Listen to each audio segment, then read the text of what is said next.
अस्सलाम वालेकुम। अच्छा मैडम, आज तो मैं छुट्टी पे रहूँगा क्योंकि कल मैं काफ़ी लेट आया था उधर से, तो इस वजह से आज मैं नहीं आ पाऊँगा। तो इसलिए मैं तो मुझे जितना भी इसके बारे में पता है वो मैं थोड़ा सा वीडियो बना के आपके साथ शेयर कर लेता हूँ। अच्छा, हमारा जो प्रॉब्लम है वो बेसिकली है पाइप फ्लो प्रॉब्लम। ठीक है, और इसके लिए हमने जो मतलब सिमुलेशन का जो सेटअप है ना, वो हमने इसके लिए बिल्ड करना है। ठीक है, तो जो ये नॉर्मली चूँकि ये फ्लूइड का प्रॉब्लम है, तो जो फ्लूइड का प्रॉब्लम है वो सॉल्व होता है एनसिस का एक मॉड्यूल, वर्कबेंच का एक मॉड्यूल है, उसको कहते हैं एनसिस फ्लुएंट फ्लुएंट ठीक है। अब एनसिस का जो सॉफ्टवेयर है इसके बेसिकली 3 स्टेप होते हैं। Number 1 pre processing. आपने मतलब इसको हेडिंग ऐसे दे सकती हैं, स्टेप्स फॉर सिमुलेशन। ठीक है, प्री प्रोसेसिंग। दूसरा होता है मैशिंग, या इसको प्रोसेसिंग भी आप बोल सकते हैं। नंबर 3 होता है हमारे पास पोस्ट प्रोसेसिंग। ठीक है। अच्छा, अब क्या होता है कि जो आपके पास प्री प्रोसेसिंग है ना, इसमें आती है आपकी ज्योमेट्री। ठीक है, मैशिंग के अंदर आते हैं मेथड्स, जिस मैशिंग के ज़रिए आपने इसको जिस मेथड से इसकी मैशिंग करनी है, जैसे हेक्सागोन है, ऑक्टागोन है, रेगुलर है, प्लेन है, वो सारे एनसीज के अंदर मॉड्यूल्स डिफाइन होते हैं। इसकी मैशिंग के अंदर मेथड्स आ जाते हैं। ठीक है, और उसके बाद इसका कन्वर्जेंस आ जाती है, वो भी मैशिंग पे ही डिपेंड करती है, कन्वर्जेंस आ जाती है इसकी। ठीक है, उसके बाद पोस्ट प्रोसेसिंग होती है, this is called CFD. Post processing के अंदर हमने सीएफडी अप्लाई करनी है इस मैशिंग वाली ज्योमेट्री के ऊपर। मैश्ड वाली ज्योमेट्री के ऊपर हमने सीएफडी अप्लाई करनी है, यानी कंप्यूटेशनल फ्लूइड डायनामिक्स। जैसे मैंने आपको बताया था कि ये बेसिकली ये फ्लूइड के प्रॉब्लम को हमारी जो मैंने आपको समझाया था ना कि जो पार्शियल डिफरेंशियल इक्वेशंस होती हैं जिसमें पार्शियल इंटीग्रल या वो चीज़ें आए तो हम उनका एग्जैक्ट सोल्यूशन नहीं ले सकते। तो फ्लूइड की जो इक्वेशंस होती हैं उनके ऊपर हमें सीएफडी अप्लाई करके उनका अप्रॉक्सीमेट सॉल्यूशन लेना पड़ता है। हम इनका एनालिटिकल सॉल्यूशन नहीं ले सकते, तो इसलिए हमें सीएफडी अप्लाई करनी पड़ती है। जहाँ पे सीएफडी का वर्ड आ जाए तो इसको मतलब अंडरस्टूड है कि हम इस प्रॉब्लम का एग्जैक्ट सॉल्यूशन नहीं ले सकते, we are trying to solve it for as a numerically. ठीक है, तो ये 3 प्रोसेस हैं। उसके बाद जब आपने इसको एक्सप्लेन करना शुरू करना है, नंबर वन के लिए आपने सबसे पहले शुरू करनी है ज्योमेट्री के लिए। ठीक है, ज्योमेट्री नॉर्मली मतलब यहाँ पे आप ये लिख सकती हैं कि नॉर्मली एनसिस के अंदर डायरेक्ट डिज़ाइन जो पुराने मॉडल थे उसमें डिज़ाइन मॉड्यूल और आता था। ठीक है, आजकल स्पेस क्लेम आ रहा है। ठीक है, मुझे भी 3-3 साढ़े 3 साल हो गए हैं एनसी छोड़े हुए को, लेकिन ये मैं आपको मोटा मोटा बता रहा हूँ। अच्छा, स्पेस क्लेम में अब आपने जो इसकी ज्योमेट्री बनानी है वो आपने एक 15 डायमीटर वाला आपने एक सर्कल लगाना है और उसको आपने एक्सट्रूड कर देना है जितनी उसने उसकी लेंथ दी हुई है। इसको एक्सट्रूड की कमांड लग जाएगी इसके ऊपर। ठीक है, अब ज्योमेट्री बनने के बाद देन आपने मैशिंग करनी है। मैशिंग के लिए आपने ठीक है, मैशिंग में अब आपने ये यूट्यूब पे जाके ना इसके मैशिंग मेथड देखने हैं कि हो how can we how can we डिस्क्रिटाइज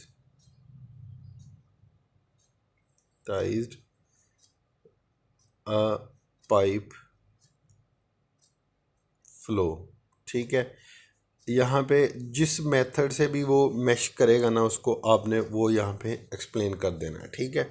अच्छा, नंबर 3 पे अब मैशिंग के बाद इसके तीसरा स्टेप आता है पोस्ट प्रोसेसिंग। पोस्ट प्रोसेसिंग का पहला होता है स्टेप सेटअप, सॉरी स्टेप कह रहा हूँ, सेटअप्स, ठीक है।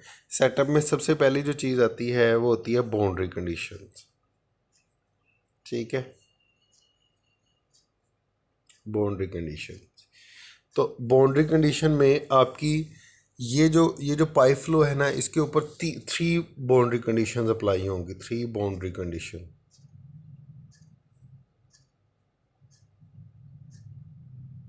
ठीक है।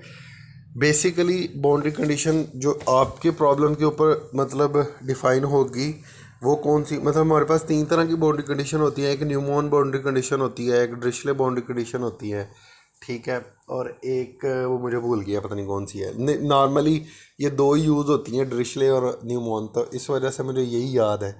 तो आपके प्रॉब्लम के ऊपर ड्रिशले बाउंड्री कंडीशन यूज़ होगी, ठीक है। तो वो ड्रिशले बाउंड्री कंडीशन क्या होती है कि जब बाउंड्रीज के ऊपर हम कोई फिक्स वैल्यू दे देते हैं ना, वो होती है ड्रिशले बाउंड्री कंडीशन। और न्यूमोन बाउंड्री कंडीशन ये होती है कि अगर हम कहें कि यहाँ पे जो वेलोसिटी आ रही है वो किसी रेट से चेंज हो रही है, मसलन आप जस्ट लाइक फॉर एग्जांपल आप यहाँ पे कह सकती हैं कि कोई साइक्लिक लोड यहाँ पे अप्लाई हो रहा है, तो वो न्यूमोन बाउंड्री कंडीशन होती है हमारे पास, ठीक है। तो यहाँ पे आपकी मुझे अब ड्रिशले के स्पेलिंग DRICHLLET, शायद इसमें टी आता है, टी इसमें साइलेंट है। ये नेट से इसके ना वो देख लीजिएगा इसके स्पेलिंग क्या है, मुझे भूल गए अब। तो ड्रिशले बाउंड्री कंडीशन है। तो यहाँ पे जो आपकी इनलेट बाउंड्री कंडीशन होगी ना, 3 बाउंड्री कंडीशन है, इसमें आपने ड्रिशले डिफाइन कर देना है। इनलेट बाउंड्री कंडीशन जो आपकी होगी वो होगी, ठीक है, वो आपकी होगी वेलोसिटी इनलेट, चूँकि उसने वेलोसिटी दी हुई है आपको, वेलोसिटी इनलेट। तो जितनी उसकी वैल्यू है, जिसकी 15 जितनी भी उसने रखी हुई है वो आपने लेनी है। उसके बाद आपकी प्रेशर आउटलेट, ये आउटलेट बाउंड्री कंडीशन होगी आपकी, outlet boundary condition, pressure outlet, ठीक है। यहाँ पे उसकी रीज़न ये होती है कि हम जब किसी पाइप के अंदर इन करते हैं और यहाँ से अगर किसी चीज़ ने आउट होना है, ठीक है, तो हम मतलब पाइप फ्लो में जो आउट तभी कोई चीज़ होगी जब अंदर वाला प्रेशर एटमॉस्फेरिक प्रेशर से ज़्यादा हो। तो हम बाहर सपोज करते हैं कि यहाँ पे एटमॉस्फेरिक प्रेशर है, तो यहाँ पे हम या तो गेज प्रेशर ज़ीरो ले सकते हैं, ठीक है। गेज प्रेशर जब ज़ीरो लेंगे तो उसका भी मतलब यही है कि हमारा जो प्रेशर है वो बेसिकली एटमॉस्फेरिक प्रेशर है। या यहाँ पे हम डिफ़ाइन कर सकते हैं कि हमारा एटमॉस्फेरिक प्रेशर जो है वो 1 बार है, ठीक है। तो ये दूसरी बाउंड्री कंडीशन होगी प्रेशर आउटलेट। यहाँ पे प्रेशर आप जो प्रेशर है वो आपने यहाँ पे दे देना है, pressure is equal to 0 pascal. तो इसका मतलब ये है कि अंडरस्टूड है कि प्रेशर आप यहाँ पे गेज प्रेशर 0 ले रही हैं आप, ठीक है। तीसरी बाउंड्री कंडीशन है आपकी ये जो वॉल है, ठीक है। तो उसकी तीसरी बाउंड्री कंडीशन क्या होगी आपकी, तीसरी बाउंड्री कंडीशन होगी आपकी static wall, static wall, static wall तीसरी बाउंड्री कंडीशन आपकी ये हो जाएगी। अच्छा, ये बाउंड्री कंडीशंस आपकी अप्लाई हो गई। उसके बाद अब मतलब हम सेटअप तीसरा स्टार्ट किया हुआ ना हमने, सेटअप में सबसे पहले हम बाउंड्री कंडीशन डिफाइन करते हैं। मतलब आपने एनसीज को बता देना कि यहाँ पे वेलोसिटी इतनी देनी है, आउटलेट के ऊपर प्रेशर इतना देना, और ये जो वॉल्स हैं दिस इज़ स्टैटिक, ठीक है। इसमें मटेरियल का कोई नहीं होता कि मतलब हम मटेरियल का वो मतलब तब है जब हम कोई फ्लूइड सॉलिड इंटरेक्शन पे हम बात करते हैं। लेकिन आपका तो जो कि क्लास प्रॉब्लम है इसलिए पाइप मटेरियल पे ना ही उसने गिवन दिया है ना ही इसका कोई इतना ताल्लुक है इसके अंदर, ठीक है। अब जब हमने इसके बाद बात करनी है देन हम ना इसकी गवर्निंग इक्वेशन बताते हैं एंसिस को, गवर्निंग इक्वेशंस, ठीक है। अब गवर्निंग इक्वेशन में सबसे पहले जो आपको 3 केसेस गिवन है इस प्रॉब्लम के अंदर, ठीक है। तो हर केस का एक पर्पज़ है, हर केस का एक पर्पज़ है, ठीक है। हमारे पास गवर्निंग इक्वेशन बेसिकली मतलब अप्लाई करने के लिए हमारे पास दो पहले असूल होते हैं, ठीक है। सबसे पहले वी हैव टू डिफाइन कि whether our flow is internal और एक्सटर्नल। गवर्निंग इक्वेशन अप्लाई करने का जो स्टेप नंबर 1 है वो हम देखते हैं कि whether our flow is internal या एक्सटर्नल। चूँकि हमारे केस के अंदर, अभी मैं केस नंबर 1 डिस्कस करता हूँ ना कि फ़्लो इज़, बल्कि केस नंबर 2 हम डिस्कस करते हैं इसको, ठीक है, क्योंकि जो फर्स्ट वाला है ना वो कॉम्प्लिकेटेड है, वो इसकी एक्सटेंशन है। फ़्लो इज़ वाटर, ठीक है, मैं ये कंसिडर करता हूँ, और उसकी वेलोसिटी आई थिंक उसने 5 मीटर पर सेकंड दी हुई है। अच्छा, अब गवर्निंग इक्वेशन अप्लाई करने के लिए हमें सबसे पहले ये पता होना चाहिए कि हमारा जो फ़्लो है वो इंटरनल है या एक्सटर्नल है। सर बंद करना है यार इसको, ठीक है। अब हमारे वाले केस के अंदर ये इंटरनल है, ठीक है। जब हम इंटरनल फ़्लो की बात करते हैं, ठीक है, तो उसमें चूँकि हमारा पाइप फ्लो है। अच्छा, पाइप फ्लो की जब हम बात करेंगे तो पाइप फ्लो में हमें ये चेक करना पड़ेगा कि हमारा जो फ़्लो है वो लेमिनर है या टर्बुलेंट है, ठीक है। लेमिनर और टर्बुलेंट और पाइप फ्लो के अंदर, यानी इंटरनल फ्लोज के अंदर लेमिनर और टर्बुलेंट चेक करने के लिए वी हैव टू कैलकुलेट, सबसे पहली इसके अंदर हमें रेनॉल्ड नंबर चेक करना पड़ेगा। इसका फार्मूला होता है रो वी डी ओवर म्यू। रो क्या है? डेंसिटी। वी क्या है? वेलोसिटी, ये जो उसने गिवन स्टार्टअप पे दी हुई है। डायमीटर पाइप का मैंने यहाँ पे डिफाइन क्यों करवाया? अगर वो एक्सटर्नल फ्लो है, just like flow over plate है या just like flow over dish है, ठीक है, डिश एंटीना के ऊपर जो हवा फ्लो कर रही है वो एक्सटर्नल फ्लोज हैं, तो उसके लिए रेनॉल्ड नंबर का क्राइटेरिया फिर चेंज हो जाता है। अब इंटरनल है ना, तो ये सबसे सिंप्लीफाइड केस है ये वाला।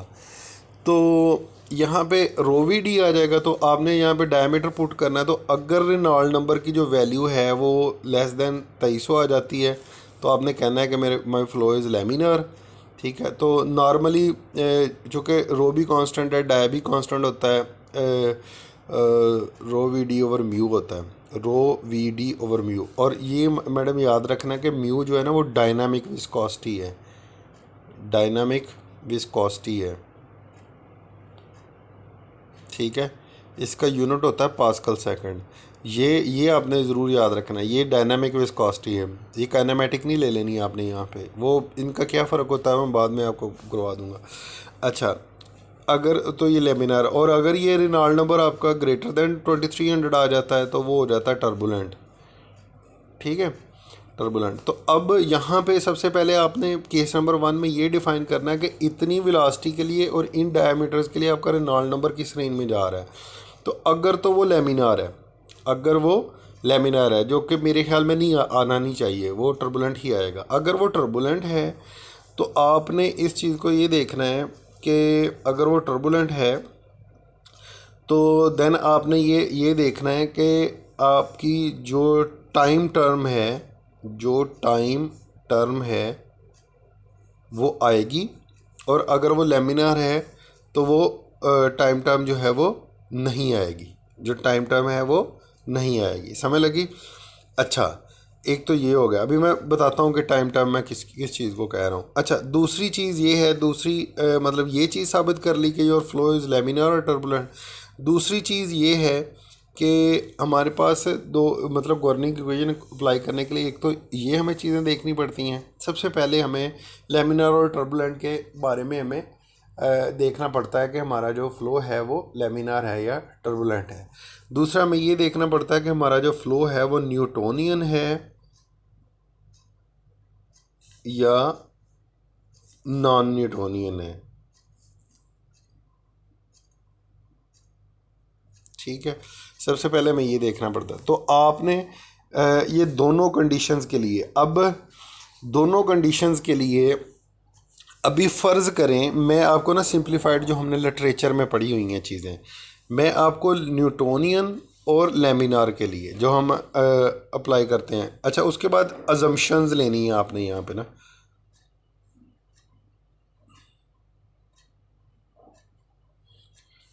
योर मतलब अब ये जो अजम्पशन है ये मैं वाटर के लिए बता रहा हूँ, हर केस के लिए ये सारी चीज़ें चेंज होंगी। Number one, your flow is incompressible.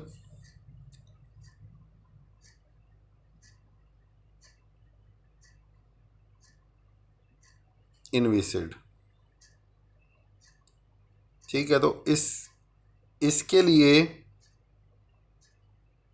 इसके लिए फिर वो आपकी गवर्निंग इक्वेशन इन दो अजम्पशंस की वजह से काफ़ी सिंप्लीफाइड हो जाएंगी। ठीक है, तो यहाँ पे न्यूटोनियन और नॉन न्यूटोनियन के लिए जब आप गवर्निंग इक्वेशन अप्लाई करेंगी तो मतलब गवर्निंग इक्वेशंस सबसे पहले हमारे पास होती है। गवर्निंग इक्वेशन में सबसे पहले हमारे पास होती है गवर्निंग इक्वेशन में सबसे पहले होती है कंटिन्यूटी इक्वेशन।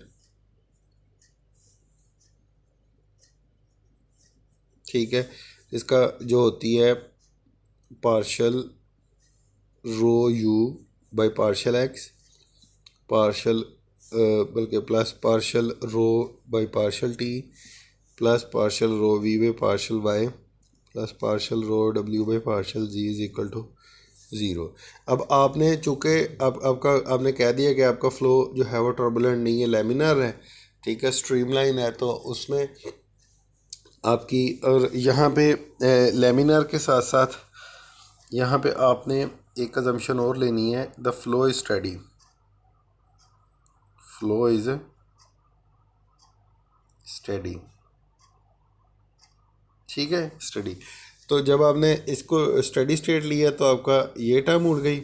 अच्छा मैडम, ये आपने यहाँ पे रखना है कि ये जो इक्वेशन है ये लेमिनार फ्लो के लिए है। अगर आपका यहाँ पे टर्बुलेंट होता और नॉन न्यूटोनियन होता, ठीक है, टर्बुलेंट होता या नॉन न्यूटोनियन होता, तो उस केस के लिए फिर आपकी ये गवर्निंग इक्वेशन चेंज हो जानी थी। इसके अंदर ही एक टर्म ऐड होती है टर्बुलेंट के लिए, वो आपको नेट से देखनी पड़ेगी या किसी रिसर्च पेपर से देखनी पड़ेगी, इसकी जो फाइनल फॉर्म है पाइप फ्लो के लिए, क्योंकि वो आम नॉर्मल बुक्स के अंदर नहीं मिलता ये वाला। ठीक है, अच्छा, और वैसे भी ये टर्बुलेंट जो नॉन न्यूटोनियन मतलब ये होता है, ये नॉर्मली थोड़ा सा मुश्किल ही होता है, इसलिए मतलब इसकी जो सिमुलेशंस हैं वो मतलब ज़रा पीएचडी लेवल पे ही होती हैं जाके, वरना स्टडी स्टेट की ही अप्रॉक्सीमेशन लेके तो काम चल जाता है। अच्छा खैर, ये टाइम टर्म इसमें उठ जाएगी अगर आपकी स्टडी स्टेट है। ठीक है, और अगर आपका फ़्लो जो है वो इनकम्प्रेसिबल है तो ये डेंसिटी भी बाहर आ जाएगी। डेंसिटी कांस्टेंट हो गया partial u by partial x plus partial v by partial y plus partial v डब्ल्यू बाई पार्शल जी। ठीक है, तो ये ज़ीरो। तो आपकी गवर्निंग इक्वेशन जो है वो कंटिन्यूटी क्या बनेगी, partial v by partial y plus partial डब्ल्यू बाई पार्शल जी। तो यहाँ पे अब ये जो गवर्निंग इक्वेशन है, चूँकि आपकी जो ज्योमेट्री है वो है इन पोलर कोऑर्डिनेट्स में, पोलर कोऑर्डिनेट्स में। ठीक है, पोलर कोऑर्डिनेट्स का मतलब है कि आपका है बेसिकली ये सिलेंड्रिकल कोऑर्डिनेट।